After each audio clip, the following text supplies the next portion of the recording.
কানাডার রাজনীতিতে বলতে গেলে আজ সারাটা দিন কেটেছে একেবারে ঝোড়ো হাওয়ার মধ্যে। সাত সকালে অর্থমন্ত্রী এবং উপপ্রধানমন্ত্রী ক্রিস্টিয়া ফ্রিল্যান্ডের পদত্যাগের ঘোষণা এবং সেটিকে ঘিরে পরবর্তীতে জাস্টিন ট্রুডোর পদত্যাগের দাবি জোরালো হয়ে ওঠার পর রাজনীতি বেশ গুমোট হয়ে ওঠে এবং সেই গুমোট ভাবটা রাজনীতি থেকে সরকার, সরকার থেকে প্রশাসন এবং সর্বত্রই পুরো কানাডায় আলোচনা। তাহলে কি ঘটতে যাচ্ছে? জাস্টিন ট্রুডো কি সত্যি সত্যি আবার পদত্যাগ করবেন, কিংবা তাকে পদত্যাগে বাধ্য করা হবে? কোন দিকে যাবে কানাডা? দর্শক, আসুন সারাদিনের কানাডার রাজনীতিতে যেসব নাটকীয় ঘটনা প্রবাহ ঘটেছে সেগুলো নিয়ে একটু আলাপ আলোচনা করি। আপনাদের সবাইকে স্বাগত জানাচ্ছি, আমি শওকত আলী সাগর। ক্রিস্টিয়া ফ্রিল্যান্ড অর্থমন্ত্রীর সঙ্গে জাস্টিন ট্রুডোর একটা টানাপোড়েন শুরু হয়েছে, সেটি গত বেশ কয়েকদিন ধরেই আভাস ইঙ্গিত পাওয়া যাচ্ছিল। জাস্টিন ট্রুডো এবং ক্রিস্টিয়া ফ্রিল্যান্ড মূলত পলিসিগত বিভিন্ন বিষয় নিয়ে দুজনের মধ্যে একটা মতদ্বৈততা দেখা দেয়।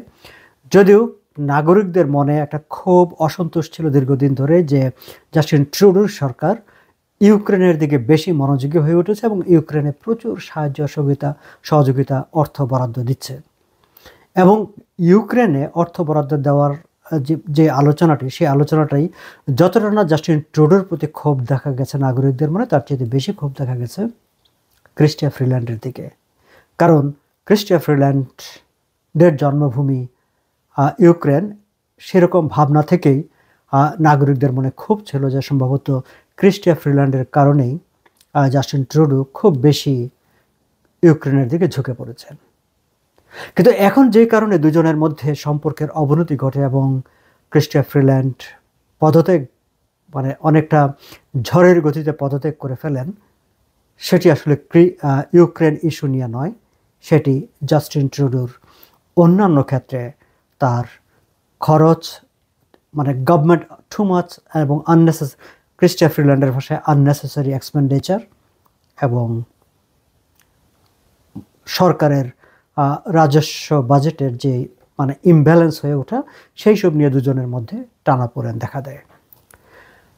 আমরা গতকাল পর্যন্ত জানতাম যে হাউজিং মিনিস্টার শন ফ্রেশার পদত্যাগ করছেন, কারণ তিনি সিদ্ধান্ত নিয়েছেন যে তিনি আর আগামী নির্বাচনে প্রতিদ্বন্দ্বিতা করবেন না, তিনি আর রাজনীতি করবেন না। কিন্তু শন ফ্রেশার ঠিকই তার ঘোষণা দিয়েছেন, কিন্তু সেই আলোচনাটি অনেকটা নিচে চলে গেছে। কারণ ক্রিস্টিয়া ফ্রিল্যান্ড হেভিওয়েট পলিটিশিয়ান, কানাডার প্রথম নারী ফাইন্যান্স মিনিস্টার, যিনি আর আগে পররাষ্ট্রমন্ত্রী হিসেবে দায়িত্ব পালন করেছেন, যাকে দেখা হতো বিশেষ করে কোভিডকালীন সময়ে কানাডার ক্রাইসিস ম্যানেজার হিসেবে দেখা হতো, সেই ক্রিস্টিয়া ফ্রিল্যান্ড পদত্যাগের ঘোষণা দিয়েছেন। এটি যেন লিবারেল পার্টির জন্য একটা ঝড়ের মতো, নাগরিকদের কাছেও সেটি একটা আচমকা একটি ব্যাপার। যাই হোক, এই বিষয় নিয়ে খোঁজখবর করে যতটুকু জানা গেছে, ক্রিস্টিয়া ফ্রিল্যান্ড পদত্যাগের চিঠিটি পাঠিয়েছেন আজ সকালেই, আসলে সোমবার, আজ সকালেই ক্যাবিনেট মিটিং ছিল। এবং আরও একটি বিষয় ছিল, আজই ফেডারেল গভর্নমেন্টের যে ফল ইকোনমিক স্টেটমেন্ট, আপনারা জানেন যে এখানকার ফিসক্যাল ইয়ারটা ধরা হয় যে এপ্রিল থেকে মার্চ পর্যন্ত, এবং এপ্রিলে সেই সময় ন্যাশনাল বাজেট অ্যানাউন্সমেন্ট করা হয়। ডিসেম্বরের দিকে এসে আরেকটা আপডেট, যেটিকে ফল ইকোনমিক স্টেটমেন্ট কিংবা ফল আপডেট হিসেবে অভিহিত করা হয়, ঘোষণা করেন অর্থমন্ত্রী। সেখানে মূলত সরকারের নতুন যদি কোনো কর্মসূচি থাকে, এক্সপেন্ডিচার থাকে বা আরও কোনো ফিসক্যাল পলিসি থাকে, সেগুলো ঘোষণা করা হয়, যেটিকে আবার সংসদ থেকে পাশ করিয়ে নিতে হয়। এবং এবারকার যে ফল ইকোনমিক স্টেটমেন্ট, সেটি নিয়েই মূলত জাস্টিন ট্রুডোর সঙ্গে একটা টানাপোড়েন শুরু হয়। কারণ বাজেট পেশের সময় ফাইন্যান্স মিনিস্টার ঘোষণা করেছিলেন যে $40 বিলিয়ন মতো একটা বাজেট ঘাটতি থাকবে, কিন্তু সেটি শেষ পর্যন্ত $62 বিলিয়ন এসে পৌঁছেছে। এবং এর অনেকগুলো একেবারে অপরিকল্পিত ব্যয়ের কারণে, সরকারি গভর্নমেন্ট এক্সপেন্ডিচারের কারণে প্রায় $22 বিলিয়ন মতো ঘাটতি হয়েছে গভর্নমেন্টের হিসাবে। ফলে গভর্নমেন্ট আসলে একটা ঋণের দেনার দায়ে জর্জরিত কথা বলে না, ঠিক ওইরকম একটি পরিস্থিতি থেকে পৌঁছেছে। এর মাঝখানে জাস্টিন ট্রুডো নাগরিকদের জন্য $250 একটি $250 একটি রিবেট চেক পাঠানোর ঘোষণা দিয়েছিলেন, সেটি নিয়েও জাস্টিন ট্রুডোর সঙ্গে এক ধরনের একটা টানাপোড়েন শুরু হয় ক্রিস্টিয়া ফ্রিল্যান্ডের সঙ্গে। এবং যে ফল ইকোনমিক আপডেট যেটি অ্যানাউন্স করা হয়েছে শেষ পর্যন্ত, ক্রিস্টিয়া ফ্রিল্যান্ড নিজে করতে পারেনি, কারণ তিনি তার আগেই পদত্যাগ করে ফেলেছেন সকালে। পরে এটি হাউস লিডার পার্লামেন্টে লিবারেল পার্টি, তিনি এটি পার্লামেন্টে উপস্থাপন করেছেন। সেখানে আসলে নাগরিকদের জন্য যে $250 করে যে চেক দেওয়ার ঘোষণা দিয়েছিলেন জাস্টিন ট্রুডো, তার জন্য কোনো বরাদ্দ রাখা হয়নি।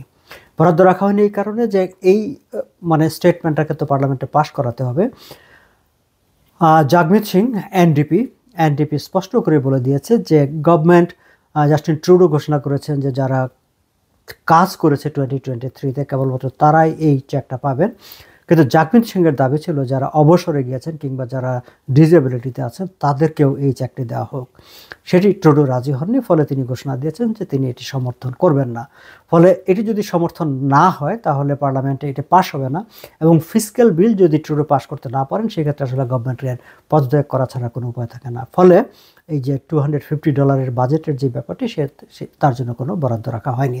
যাই হোক, সেটি তো গেল দ্য ফল ইকোনমিক স্টেটমেন্টের। আমরা মূল রাজনৈতিক যে নাটক সারাদিন ধরে ঘটছে আমরা সেদিকে থাকি। সকালবেলায় যখন ক্রিস্টিয়া ফ্রিল্যান্ড তার পদত্যাগের চিঠিটি পাঠান, জাস্টিন ট্রুডো সম্ভবত তার জন্য প্রস্তুত ছিলেন না। তিনি জুমে তার সঙ্গে দুইবার কথা বলেছেন ক্রিস্টিয়া ফ্রিল্যান্ডের সঙ্গে, এবং সরকারের ঘনিষ্ঠ সূত্রগুলির দেওয়া তথ্য অনুসারে জাস্টিন ট্রুডো তাকে অফার দিয়েছিলেন যে অন্য একটি মন্ত্রণালয় তাকে দেওয়া হবে, তাকে মন্ত্রী করা হবে, যে মন্ত্রীর দায়িত্ব থাকবে আসলে US কানাডার রিলেশনশিপটি দেখার জন্য, কিন্তু তাকে স্পেসিফিক কোনো মন্ত্রণালয় দেওয়া হবে না, অর্থাৎ দপ্তরবিহীন মন্ত্রী। এবং যদি দপ্তরবিহীন মন্ত্রী হয় তার কোনো আসলে মানে ম্যান্ডেটও থাকবে না, তার সেই হিসেবে মানে সাচিবিক স্টাফ যেটা সেক্রেটারিয়েট স্টাফ সেই সব কিছু থাকবে না।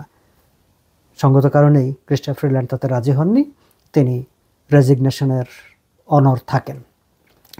যাই হোক, শেষ পর্যন্ত ট্রুডোর ঘনিষ্ঠ বন্ধু পাবলিক সেফটি মিনিস্টার ডোমিনিক লাব্ল্যাঙ্ক তাকে বিকেলেই অর্থমন্ত্রী হিসেবে নিয়োগ দেওয়া হয়েছে, এবং তিনি ইতিমধ্যে শপথ নিয়েছেন।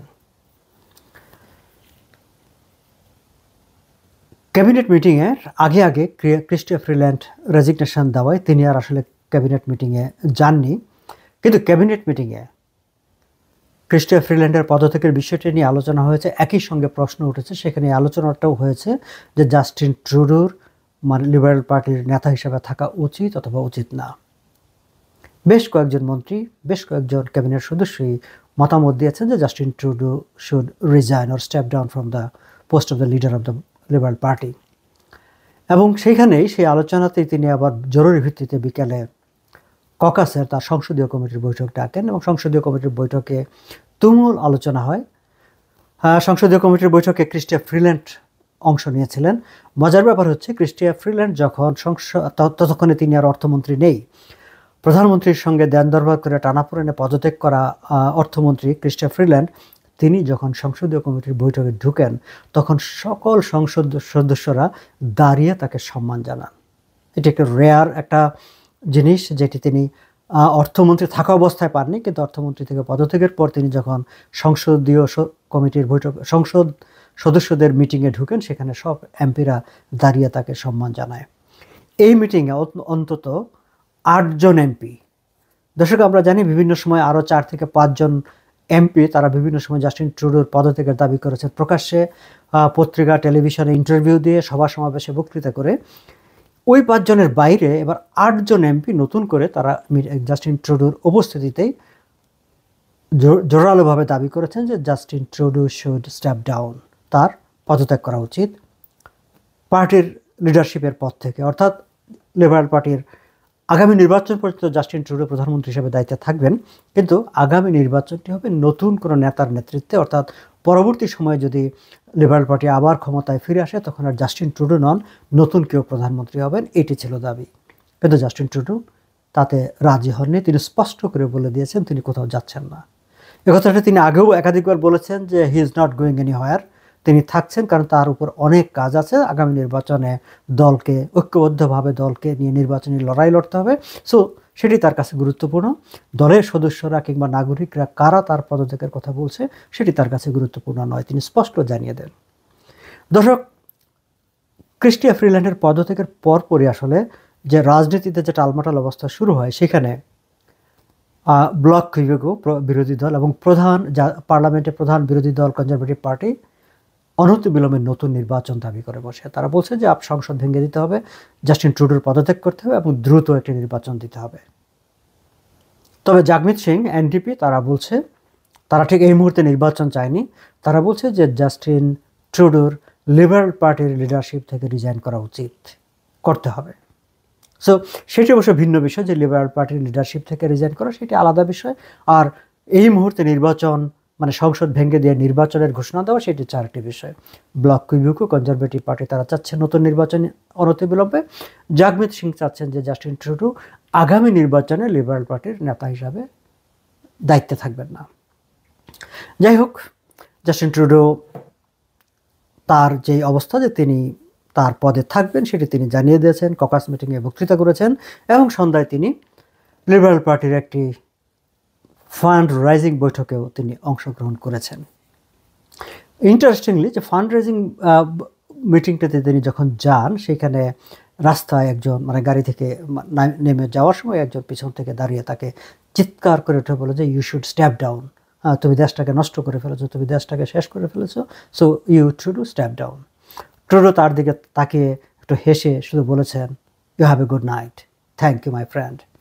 যাই হোক, জাস্টিন ট্রুডোকে কোনো কিছু স্পর্শ করছে না, কোনো কিছু টাচ করছে না, এই জিনিসটি তিনি বোঝাতে চাইছেন, এই জিনিসটি তিনি বারবার পরিষ্কার করে দিচ্ছেন। তবে এর মাঝখানে কানাডার আরেকটি প্রভাবশালী পত্রিকা টরন্টো স্টারের এডিটোরিয়াল বোর্ড তারা বসে একটি মিটিং করে তারা একটি স্টেটমেন্ট করেছে। তারা বলছে যে জাস্টিন ট্রুডো শুড রিজাইন, কারণ কানাডা যে ধরনের নেতৃত্ব চায়, যেই ধরনের সরকার চায়, জাস্টিন ট্রুডো সেই চাহিদা পূরণে ব্যর্থ হচ্ছেন, তিনি আর তার উপযোগী না, কাজেই হি শুড স্টেপ ডাউন। এটিও একটা আমাদের জন্য এটিও একটা ইন্টারেস্টিং ব্যাপার যে একটি ক্ষমতাসীন সরকারকে পদত্যাগ করতে বলছে একটি পত্রিকার সম্পাদনা পরিষদ, এবং সেই পত্রিকাটির বিরুদ্ধে সরকার কোনো ব্যবস্থা নিচ্ছে না বা কোনো ধরনের মানে পত্রিকাটি কোনো ধরনের আক্রোশের মুখে পড়ছে না। সেটি কিন্তু একটি মানে আমাদের জন্য একটি রেয়ার ঘটনা, বাট এইসব দেশে অবশ্যই এটা কোনো ব্যাপারই না, তারা সেটি করতে পারে এবং টরন্টো স্টার সেই দাবিটি করেছে।